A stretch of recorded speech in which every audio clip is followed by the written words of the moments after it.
Seeing is believing. Dharma Talks by Sayadaw Nyanabhasa. Talk 3, a simile of a spider. The spider staying in the middle of its cobweb is likened to the primary object of meditation. This object is suitable for everyone and is always present. First, one must practice samatha. Pay close attention at the entrance of the nostrils, in order to know the in-breath and the out-breath. Do not follow the air inward. Instead, simply know the air going in and out at the nostrils. In this way the mind remains with the three factors of samadhi, sati, virya, and samadhi. After some time the mind becomes calm and stays where it is directed. After about 20 or 30 minutes, samadhi is gained. Now with samadhi, the mind contemplates the characteristics of the breath. The in-breath touches and then vanishes. This cessation is anicca. One must observe its nature with knowledge, or jnana. The out-breath is observed in the same way. This cannot be seen with the normal eye, but only with the jnana eye. Seeing the beginning and the ending is anicca, the nature of destruction and vanishing. Seeing the beginning is samatha, seeing the cessation is vipassana. Knowing both constitutes the path factors. When one sees the ending, craving and attachment do not arise. This is the dying away of the cause of dukkha.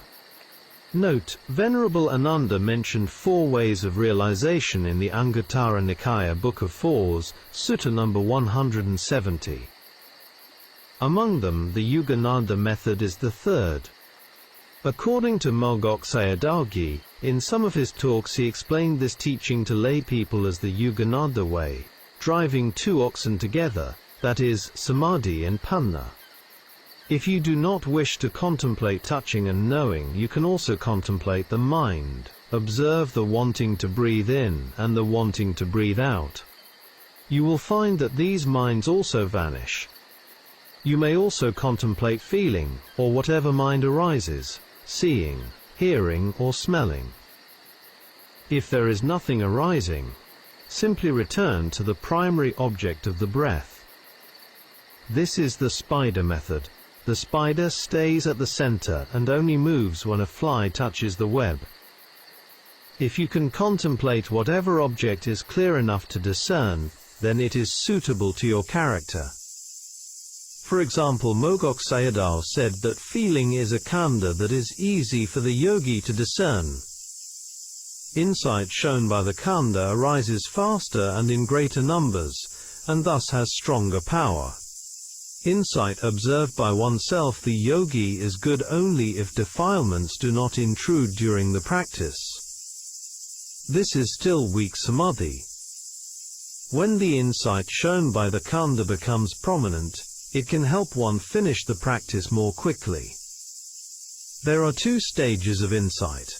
Insight that comes through watching and observing, and insight shown by dhammas under one's own knowledge. The yogi's duty is to practice a great deal in watching and observing.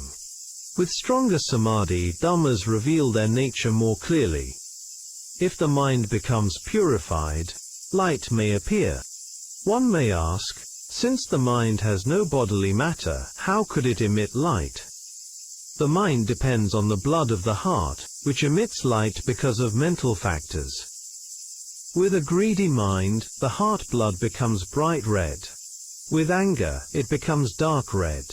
With delusion, it becomes light red, like blood mixed with water. In contrast, with non-greed, it emits colorful brightness.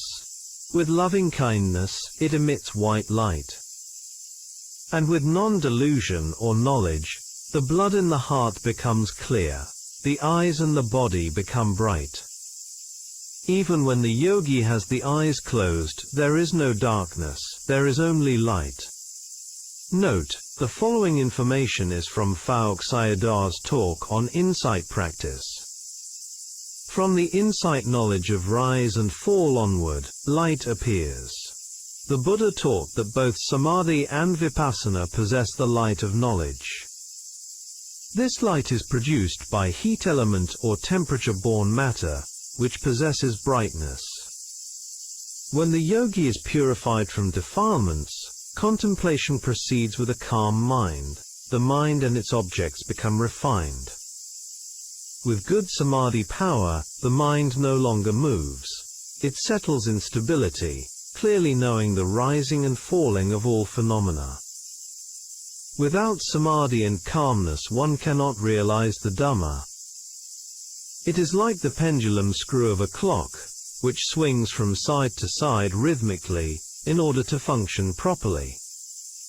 The tightness of the screw is like samadhi, and the rhythmic movement of the pendulum is like the process of rising and falling. Therefore, in the realization of the Dhamma, samadhi is necessary.